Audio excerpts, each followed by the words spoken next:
بسم اللہ الرحمن الرحیم۔ میرے آج کے قرآنی لیکچر کا عنوان ہے اللہ اپنے نور سے ہدایت بذریعہ محمد رسول اللہ دیتا ہے۔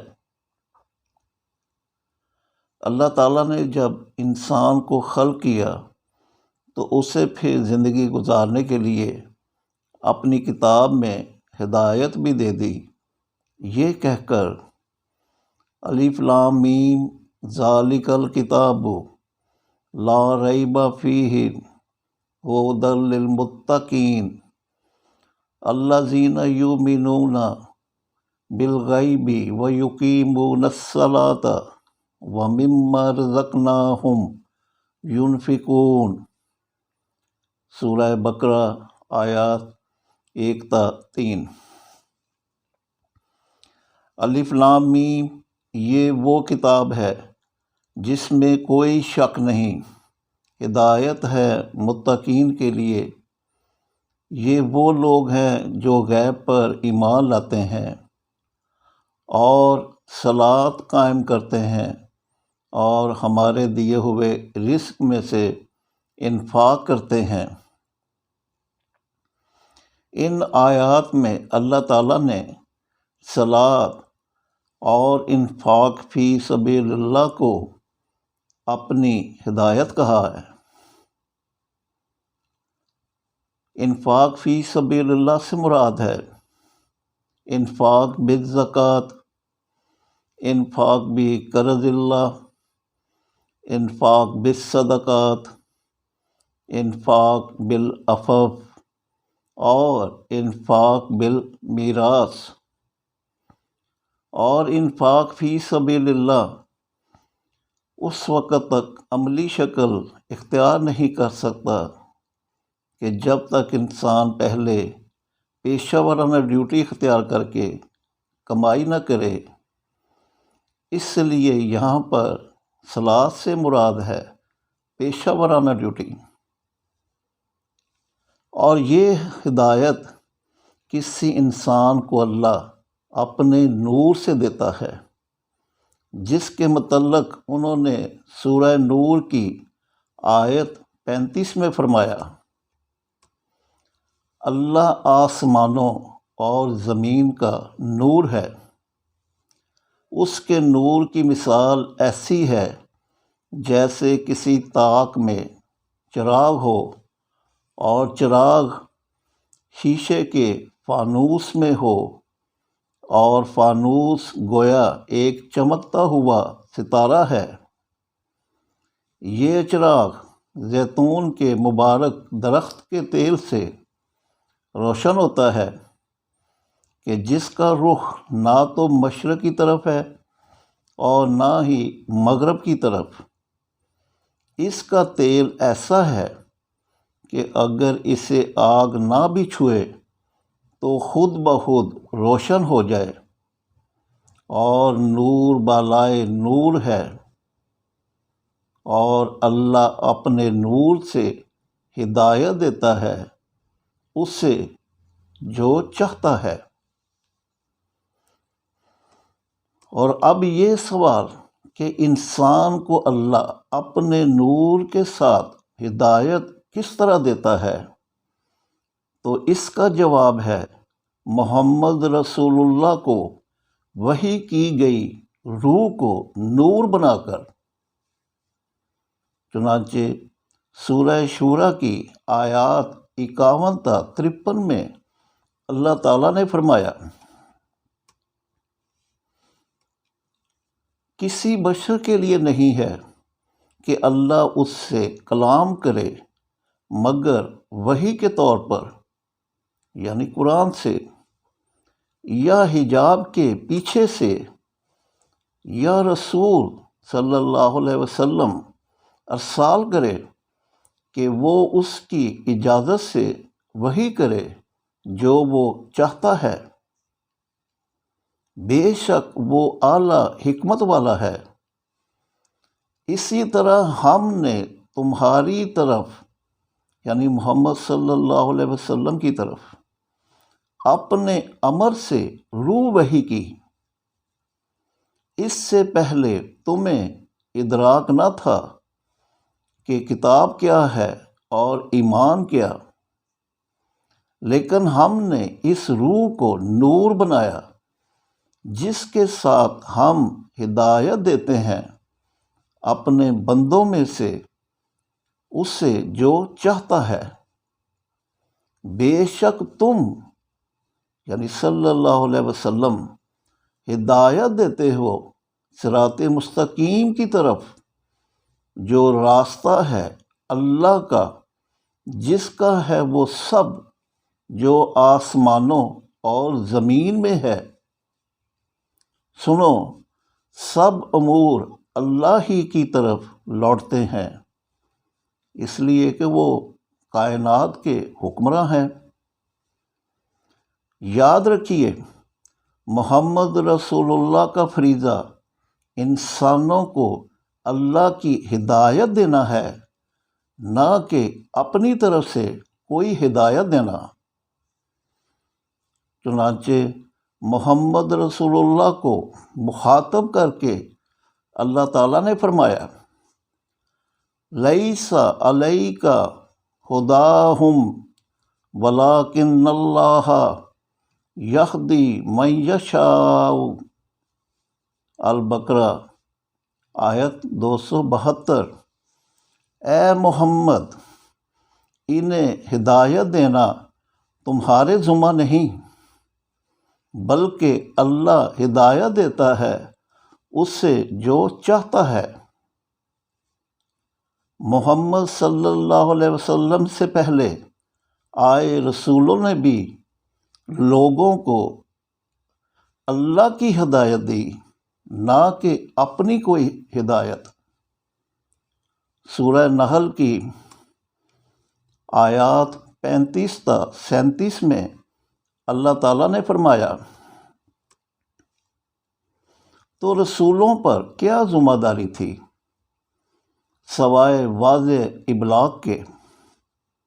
بے شک ہم نے ہر امت میں ایک رسول کو بھیجا جو کہتا اللہ کی عبادت یعنی نوکری کرو، اور طاغوت یعنی باطل حکمراں سے اجتناب کرو۔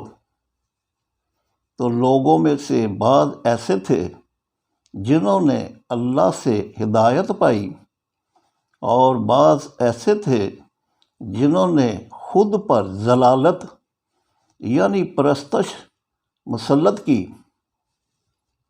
تو زمین میں سیر کر کے دیکھو کہ مکذبین کا کیسا انجام ہوا۔ تم تو ان کی ہدایت یعنی صلاۃ اور انفاق فی سبیل اللہ کے لیے حریص ہو، مگر اللہ اس سے ہدایت نہیں دیتا جو گمراہی یعنی پرستش پر مصر ہو، اور مددگاروں میں سے ان کا کوئی مددگار نہیں۔ چنانچہ اللہ کا نور ہدایت بانٹنے والے محمد رسول اللہ کو سراج منیر قرار دیتے ہوئے اللہ تعالیٰ نے فرمایا، یا ایھا النبی انا ارسلناک شاہدا و مبشرا و نذیرا و داعیا الی اللہ باذنہ و سراجا منیرا وبشر المؤمنین بأن لهم من اللہ فضلا کبیرا۔ سورہ احزاب آیات 45 تا 47۔ اے نبی صلی اللہ علیہ وسلم، بے شک ہم نے تمہیں شاہد یعنی حاضر ناظر، بشارت دینے والا، آگہی دینے والا، اور سراج منیر یعنی نور ہدایت بانٹنے والا چراغ بنا کر ارسال کیا۔ لہٰذا اللہ کی طرف اس کے اذن سے دعوت دو اور بشارت دو مومنین کو کہ ان کے لیے اللہ کے پاس سے بڑا فضل یعنی روزی ہے۔ یہ مومنین کون ہیں جنہیں آپ صلی اللہ علیہ وسلم بشارت دیتے ہیں؟ یہ وہ لوگ ہیں جو ہدایت یعنی صلاۃ بمعنی پیشہ ورانہ ڈیوٹی اور انفاق فی سبیل اللہ پر عمل کرتے ہیں۔ ریفرنس ہے سورہ انفال آیات 2-4۔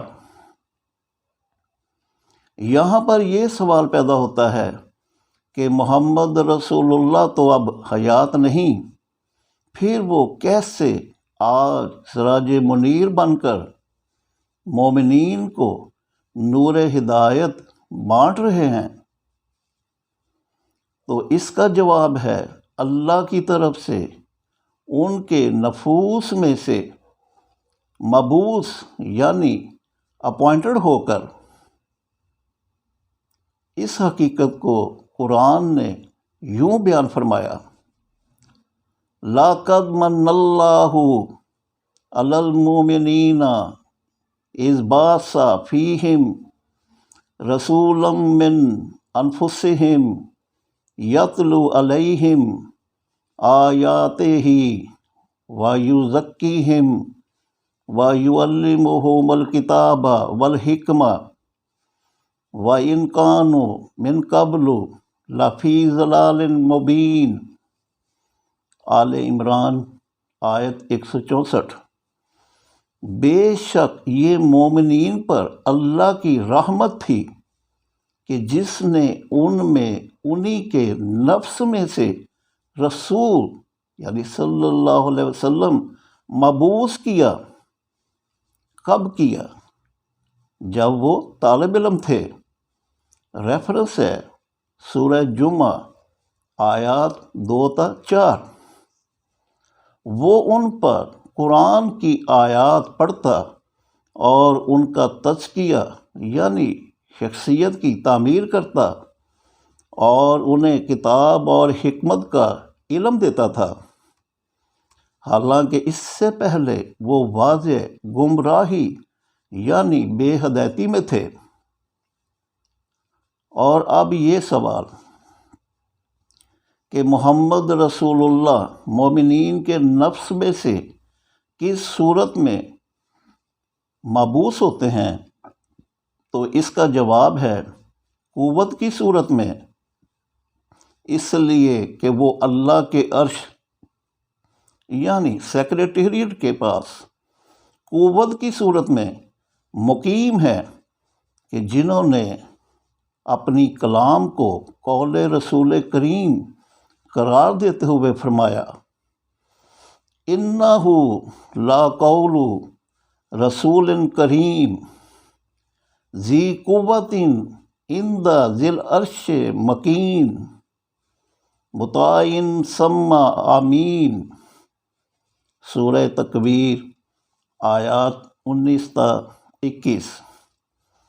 بے شک یہ قرآن رسول کریم کا قول ہے، وہ قوت والا ہے اور عرش والے کے پاس قیام پذیر ہے۔ اس عرش یعنی خدائی سیکریٹریٹ میں اس کی اطاعت کی جاتی ہے کہ امانت دار ہے۔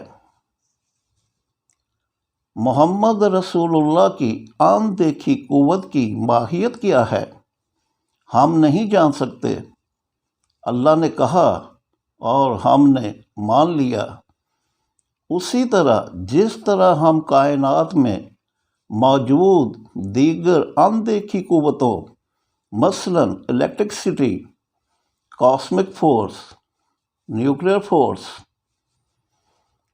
الیکٹرو میگنیٹک فورس اور گریویٹیشنل فورس وغیرہ کو تسلیم کرتے ہیں، ویسے بھی ہم مسلمان اللہ تعالیٰ، ملائکہ، شیطان، ابلیس اور جن وغیرہ کے عام دیکھے وجود کو از روئے قرآن تسلیم کرتے ہیں تو پھر محمد رسول اللہ کی قوت کو بھی تسلیم کرنا ہوگا۔ میں کرتا ہوں۔ چنانچہ نفس میں سے قوت کی صورت میں مبعوث ہونے والے محمد رسول اللہ کا انکار کرنے والوں سے حیرت زدہ ہو کر اللہ تعالیٰ پوچھتے ہیں وَكَيْفَ تَكْفُرُونَ وَأَنْتُمْ تُتْلَى عَلَيْكُمْ آيَاتُ اللَّهِ وَفِيكُمْ رَسُولُهُ وَمَنْ يَعْتَصِمْ بِاللَّهِ فَقَدْ هُدِيَ إِلَى صِرَاطٍ مُسْتَقِيمٍ۔ آل عمران آیت 101۔ تم کیسے کفر کر سکتے ہو کہ جب تمہارے اوپر اللہ کی آیات پڑھی جاتی ہیں اور اس کا رسول بھی تم میں ہے، یعنی تمہارے اندر ہے، تو جو اللہ سے وابستہ ہوا وہ یقیناً صراط مستقیم کی طرف ہدایت دے دیا گیا۔ چنانچہ جو طلباء و طالبات اپنے نفوس سے مبعوث ہونے والے محمد رسول اللہ کی وساطت سے نور ہدایت پا کر مومنین اور مومنات بن جاتی ہیں تو انہیں پھر اللہ نور کی طرف نکال کر صراط مستقیم پر چلا دیتا ہے۔ قد جاءکم من اللہ نور و کتاب مبین یہدی بہ اللہ من اتبع رضوانہ سبل السلام ویخرجہم من الظلمات الی النور بإذنہ ویہدیہم الی صراط مستقیم۔ سورہ مائدہ آیات 15 اور 16۔ بے شک تمہارے پاس اللہ کے پاس سے نور اور کتاب مبین آ گئی ہے۔ اس کتاب سے اللہ سلامتی والے راستے کی طرف ہدایت دیتا ہے انہیں جو اس کی مرضی کے تابع ہوں، اور انہیں اپنے اذن سے ظلمات سے نور کی طرف نکالتا ہے اور صراط مستقیم پر چلا دیتا ہے۔ اور صراط مستقیم پر چل کر مومنین اور مومنات بعد از وفات اپنے نور کے ساتھ جنتوں میں داخل ہوتی ہیں۔ یوم تری المؤمنین والمؤمنات یسعی نورہم بین ایدیہم وبایمانہم بشراکم الیوم جنات تجری من تحتہا الانہار خالدین فیہا ذالک ھو الفوز العظیم۔ سورہ حدید آیت 12۔ جس دن تم دیکھو گے مومن مردوں اور مومن عورتوں کو کہ ان کا نور ان کے آگے اور ان کے دائیں ہاتھ دوڑ رہا ہے، کہا جائے گا بشارت ہو تمہیں آج کے دن ان جنتوں کی جن کے نیچے سے نہریں بہتی ہیں اور وہ ان میں ہمیشہ رہیں گے، یہی عظیم کامیابی ہے۔ آج کا لیکچر یہیں تک، شکریہ۔